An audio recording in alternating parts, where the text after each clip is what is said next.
All right, we are back with part 5, and this probably will be the last part, but we'll see. I make no promises. Of the Kevin DeYoung Moscow mood. Somebody corrected me in the comments. Moscow mood. Moscow. I mean, it's spelled like cow. I don't know. I think it should be Moscow, so I'm just going to keep saying Moscow.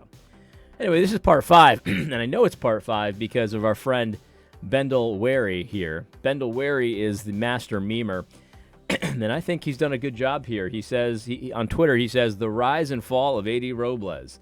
And then you see the screenshot, like title screens of all 4 of my videos on Kevin DeYoung. I start off, and I'm joyful, happy.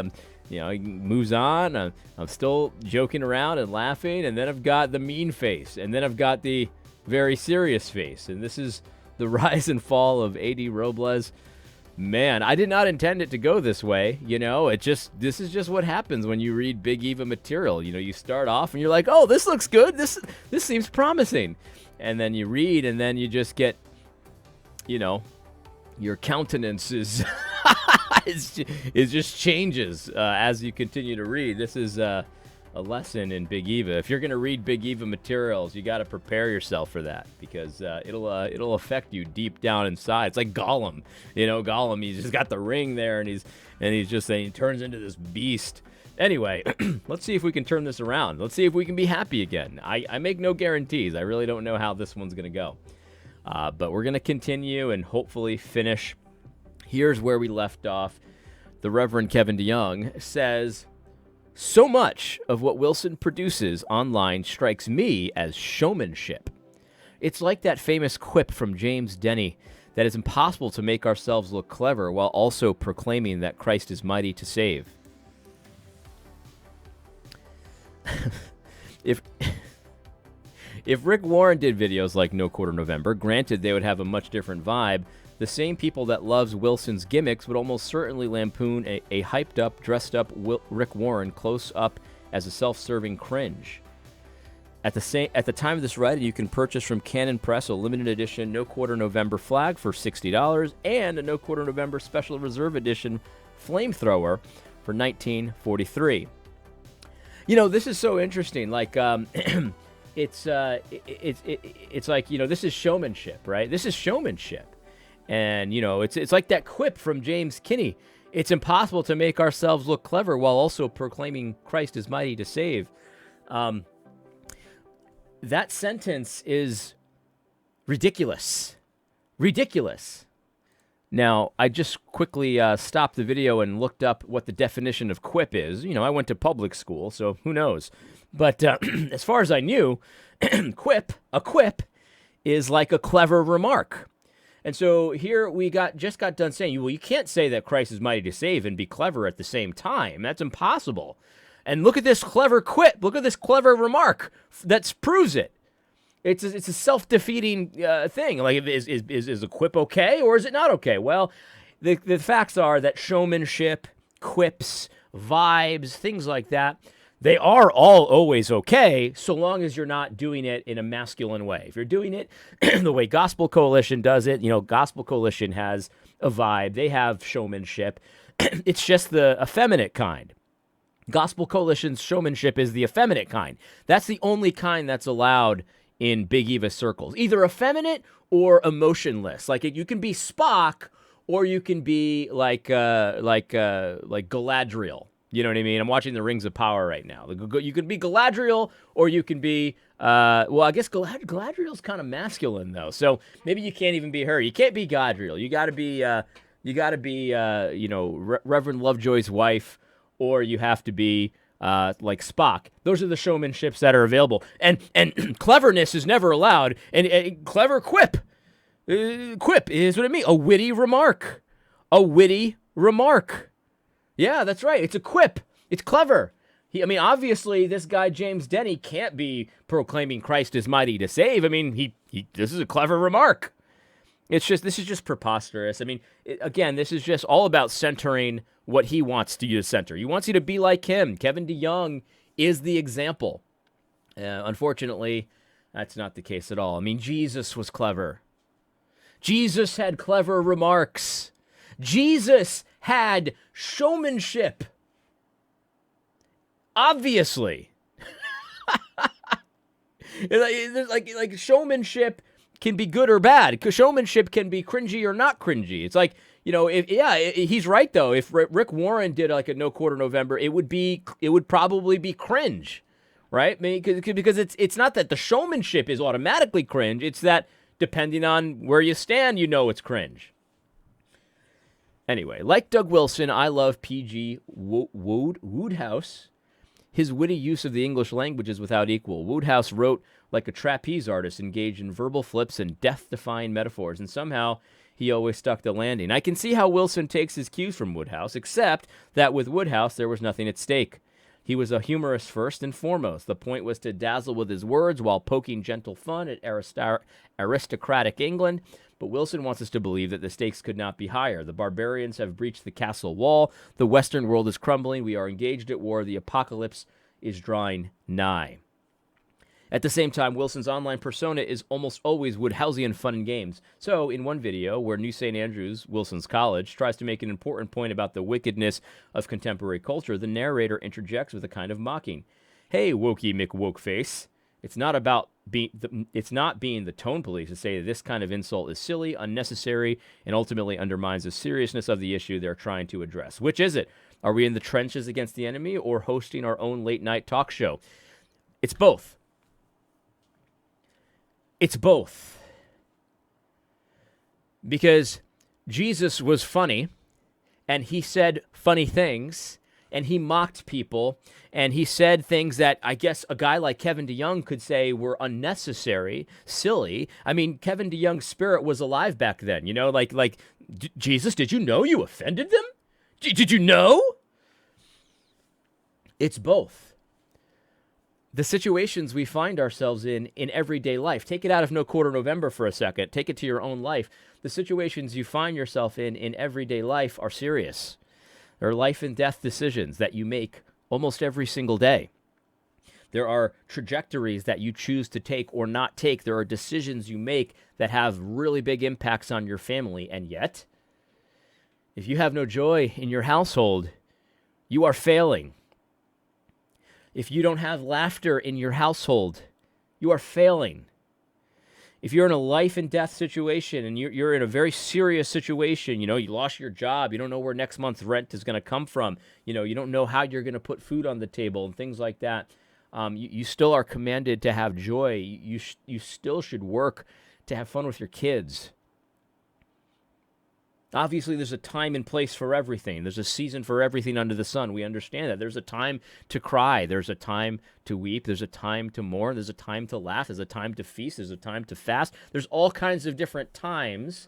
And so, depending on the situation, there's certain things that are appropriate. But a freaking commercial for your university can strike a funny tone. Even as the work of the university, or college rather, is very serious work. The work that you do in a university like New St. Andrews is very serious work for the people that engage in it. But for a commercial for the college, you can have a little fun. This is the thing, like almost all the examples that he uses here are just so preposterous. His panties are in a bunch over nothing. These are commercials. These are commercials. Commercials are often attempting to use humor to sell a serious message. That's what commercials really do. There's life insurance commercials that are very funny. Life insurance is a serious matter. It's a serious matter, but you can sell it using comedy. Besides, he uses bad language. I'll give him a pass for that one because that one could be more serious if his charge is correct. But he uses the 2 No Quarter November commercials, and then he uses the New St. Andrews commercials as examples of how this guy's crazy. It's like, grow up, Kevin. Grow up. Why don't you put up? Probably people would like you more. You'd be more attractive to people if you just smiled a little bit more. How about that, Kevin? How about that? Ironically, for all that Wilson says and writes about manhood, his online tone is often juvenile. Petty insults and childish put-downs do not display the manly virtue of magnanimity, the loftiness of spirit that enables one to bear trouble calmly, to disdain meanness, and to display a noble generosity. I just disagree. I mean, obviously, there's a if you're juvenile all the time and stuff like that, then fine. But it would be it's one of the most ungenerous readings that I've ever heard of to say, oh yeah, all Doug Wilson does is juvenile. It's just not the case. It's just not the case at all. There is a lot of seriousness in what Doug Wilson writes. But the thing is, Kevin would prefer him to be very sad. Kevin would prefer him to be very, very sad about everything. That's the Big Eva way. You need to be either emotionless or you need to be very troubled, deeply fearful, concerned like a woman. Like those are your options. You can either be Spock or you can be Reverend Lovejoy's wife. That's Big Eva in a nutshell. And that's not the case at all. That is not the case at all. All right, the next section, I believe this is the last section, a more excellent way. I'm a fan of good satire. John Witherspoon used it to great effect against the 18th century moderates in the Church of Scotland. Sarcasm can be a holy weapon in the Lord's army. But sarcasm and satire by the minister are best used sparingly and against those whose hearts are set against the truth. But Wilson makes fun of those who could be allies and loves to troll people who disagree with him. It's as if all the world is a meme war to be won, and no publicity is bad publicity so long as people are paying attention to Wilson and Canon Press. I suppose I've taken the bait by writing this essay. Yeah, I suppose so. And I know you're trying to make yourself look better, because the more excellent way that you speak of, according to this article, is essentially how you and your buddies do it, how Big Eva has done it. And unfortunately, Big Eva has lost the plot in so many ways. I mean, people were, I don't want to go too deep into this, but people were looking into Kevin DeYoung's little church a little bit because of this article. And Kevin DeYoung has a pastrix ministry at his church, a pastrix ministry. Don't believe me? Go to his website and find out about the shepherdess ministry. Shepherd, pastor are the same thing. That's the same thing. The only reason he didn't call it the pastrix ministry is because it'd be too obvious what he was up to. The shepherdess ministry. Yeah, they're not really pastors, but they're shepherdess, you see. They're shepherdess. They're not pastors, they're shepherdess. You've lost the plot, Kevin. You've lost the plot. You've let winsomeness destroy your brain. Your brain has turned to mush in a lot of the key areas. Now, that's not to say that your brain is useless in the key areas, because it is not. It is not. But you've swallowed the camel and strained the gnat in some key areas. You've lost the plot, and you've let winsomeness rule the day. Winsomeness decides what you talk about, how you talk about it, things like that, and you think that your strategy is the only strategy. It's the holy strategy. You have a Jesus that is incomplete.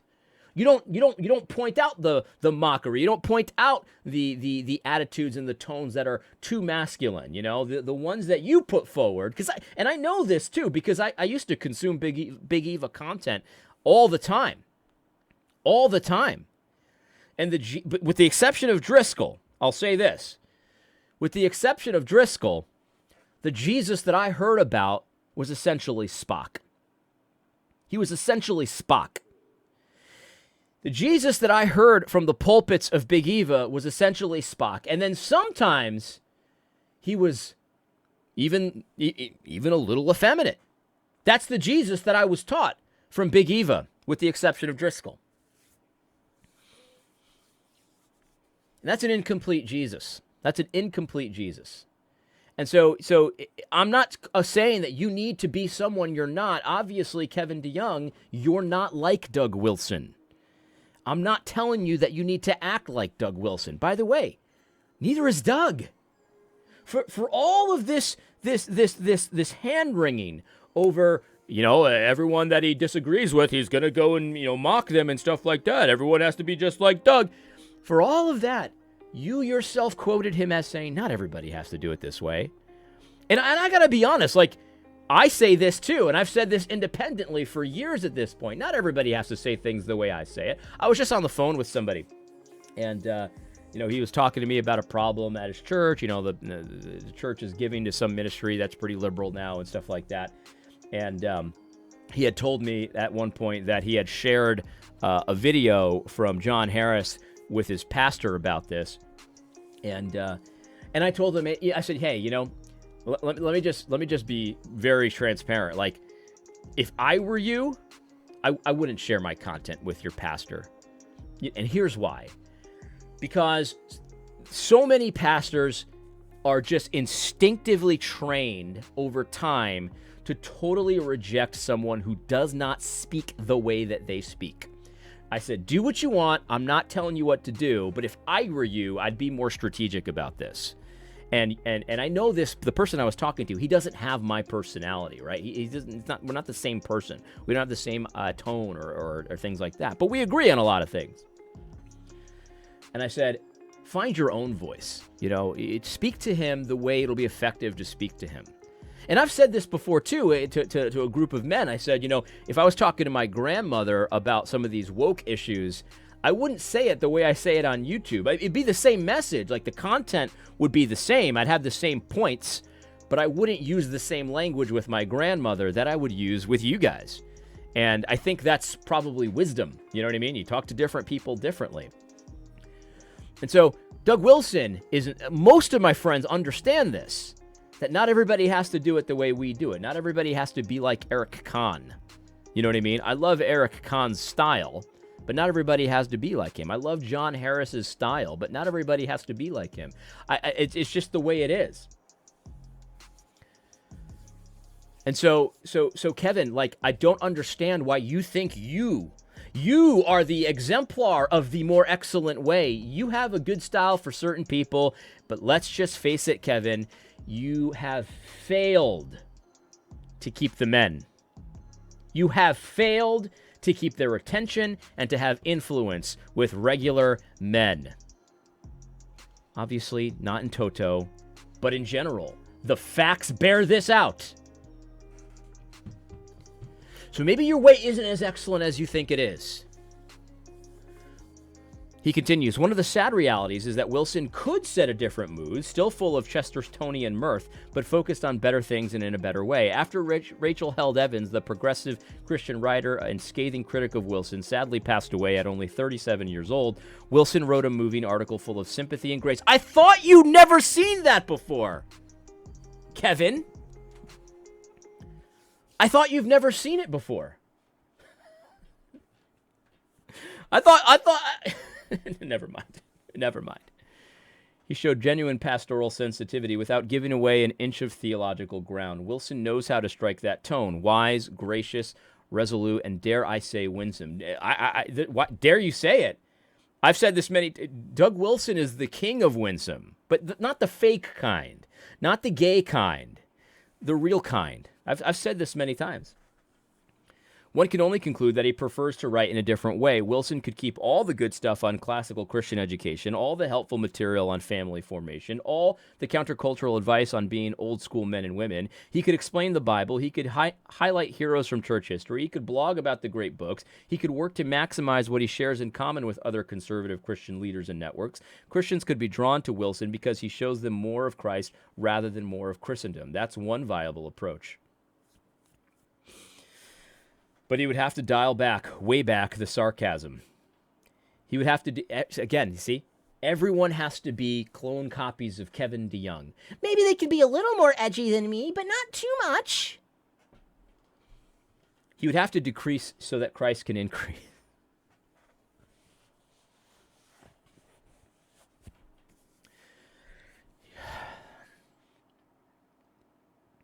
What do you even say to this stuff? I just...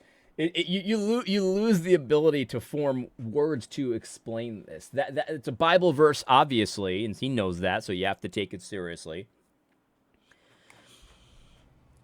But the point of that Bible verse, Kevin, Reverend, I should say, was that the people were following John, and then they were attracted to Jesus, And they were like, John, should we follow this Jesus? I mean, he's attracting a lot of people. And he was talking about his followers, his numbers. And he was talking about, no, people should follow Christ. And so, Kevin, Reverend, are you saying that those who follow Doug Wilson and his blog, and they watch, No Quarter November, and they read his blog and things like that, that they would see what they are doing as this is Doug's thing. I got this Christ thing over here, and I do this sometimes, and then I do the Doug thing. I'm a Doug follower.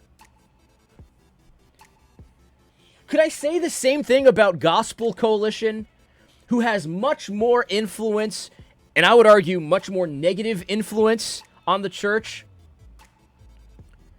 And say, well, I mean, obviously, Gospel Coalition needs to decrease, and Christ needs to, so he can increase. So Christ, if Christ is going to increase, Gospel Coalition needs to decrease. Could I say the same thing back to you? No, you guys would say that, you're promoting following Christ. You're promoting, that's what Doug's doing. It's just, what do you say to this stuff? He would have to press pause on perpetual pot stirring. Why?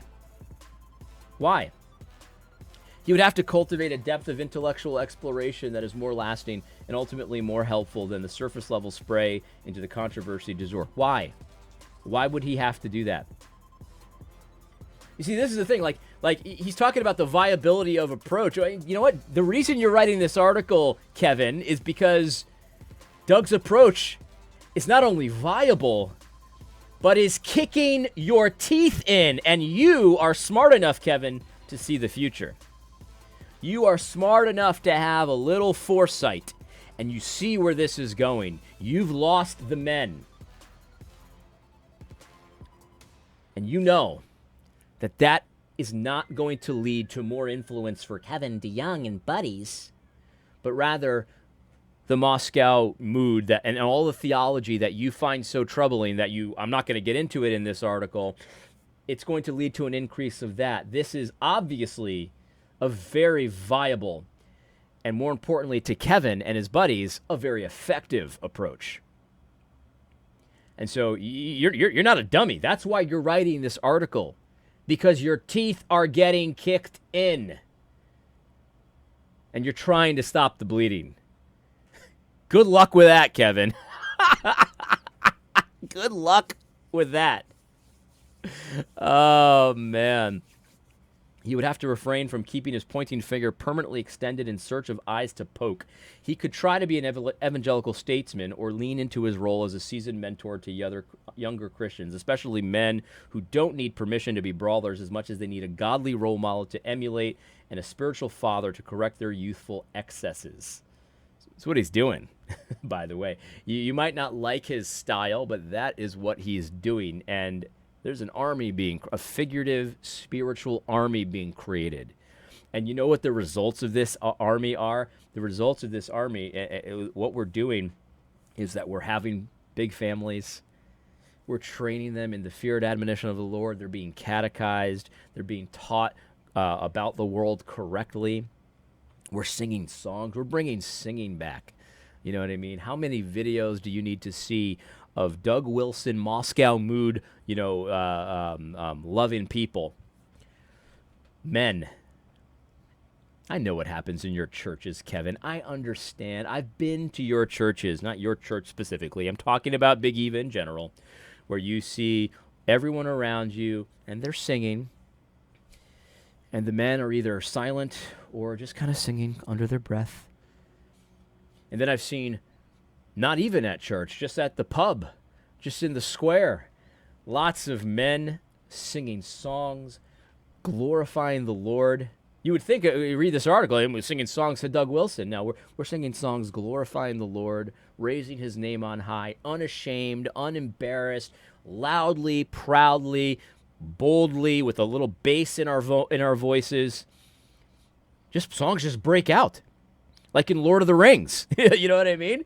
It's like sometimes you go to these events, and you look up, and you're like, when the dwarves get here, we're now singing songs like after dinner. Like what's happening here? It's all coming back. All the stuff you say he's not doing, all the stuff you say he's not doing, he's doing. He's doing it. And here's the problem, Kevin. You have rejected fighting at all. Well, that's not true. Fighting in a very polite, sort of courteous, sort of, half-hearted kind of a manner. And here's the reality. Like, actually, men need to be trained to fight more full-throatedly. Men need to be trained to fight and have more backbone and have more balls. Cojones. You know what I'm talking about? Cojones. They need to be trained to use those for the Lord. You don't have to cut them off, Kevin, before you go fight. You don't have to, snip them off first and then go fight. No, you actually can use them, and you can use them effectively for the kingdom of God. And you don't think that Doug Wilson is attempting to correct youthful excesses? I can be generous and say, you just really haven't been looking. Open your eyes, Kevin. Or I could say, you're just lying.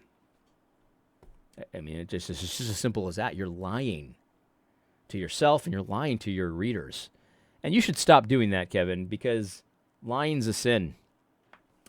He could use the 8th decade of his life to devote his considerable writing talents to persuading unbelievers to consider Christianity, to passing on the Reformed faith, and to offering a deep, penetrating cultural analysis. I believe he could do all of this if he wanted to. As if he's not doing any of this stuff. This is the other thing about it. He's like, he could do this. Well, I mean, what that means is he's not doing that. He's doing all of those things, Kevin. So I'm left with two options here. Either open your eyes, you're ignorant, you don't know what you're talking about, or you do know what you're talking about, and you are lying. You're choosing to break the commandment. You are bearing false witness. I have my opinion on this, Reverend. I have my opinion, but I don't see inside your soul. Only you know what you're doing. Or he can pepper his writing with naughty words, play with blowtorches, and make fun of Southern Baptists. That's the other option. It'll be hard to take both approaches at the same time. I'm sure you do find it hard, Kevin, but lots of people don't, and more don't every single day. You can do all of this stuff, and this is the reality. You know, I'm a father. I've got 4 kids, and, you know, I talk to my kids about the Lord. I catechize the kids into the Reformed faith. I offer cultural analysis to my kids. Obviously, they're young, so from a young perspective, I do all of that. And you know what, Kevin? I still play Nerf wars with my kids, too. You know what I mean? I still have a real good time playing Nerf war with my children. And when they're older, we might play with blowtorches. We might tell jokes even when we're older, Kevin. We might do it. We might poke fun at each other. We might laugh at some of the stupidity that happens in the PCA or the SBC or Big Eva in general. We can do that and hold together at the same time that these guys are on our team, but we can still make fun of the stupid things that they do because there's no shortage of that. We can cultivate an attitude where we love each other, but are still not taking each other too seriously. You know, when people make fun of me, pretty much almost every time I laugh about it myself, and I take it very well. Clearly, Doug and the boys here at the Moscow Mood, you know, you've attacked them pretty viciously, and you've lied about them. You've bared false witness about them. They've taken it pretty well. You can hold these things together, Kevin. And when we're raising Christian men, we have to recognize that we've neglected a lot of masculinity for a long time. It's not an accident that people all the time in my comments point out the fact that essentially what we get from Big Eva is that to be a Christian man, you essentially have to act as much like a woman as possible without sinning. Oftentimes, there is a lot of sinning involved in that. Basically, the ideal of a Christian man is essentially, it's very effeminate. It's very womanly. But there's a disconnect. You see, we're actually careful readers of the Bible, most of us, and what we see of the heroes, the male heroes in the Scripture, we see the way that they act, and then the way Big Eva and guys like you, Reverend DeYoung, say that we have to act. And there's a huge chasm of disconnect between the heroes of the Scripture and men of faith, men of God, zealous for the Lord, and the way that Kevin DeYoung not only acts himself, but insists is the only holy way to act. There's a huge chasm of difference there. And I believe that Doug Wilson is trying to bridge that chasm. And you know what? He might not do it perfectly. But I prefer his imperfect way of bridging that gap to your sissy way of pretending like that gap is not there. I'm going to go with the Scripture on this one, Kevin. You are teaching an incomplete Christ. You're teaching an incomplete masculinity. You're teaching an incomplete view of what it is to be a follower of the Lord, zealous and on fire for his glory, and acting and operating in a world that does not acknowledge his kingship. There's going to be controversies, there's going to be brawls, there's going to be fights, there's going to be political issues, there's going to be all kinds of things. There's going to be idols to chop to the freaking ground. And we are going into this knowing that the gates of hell cannot stand against us. And so we're going to go into it like the heroes from the Scripture. And guess what? All the hand-wringing in the world, all the pearl-clutching in the world is not going to stop that. So good luck. Hats off to you, buddy. You keep doing what you're doing. And we're going to keep doing what we're doing. I hope you found this video series, helpful. God bless.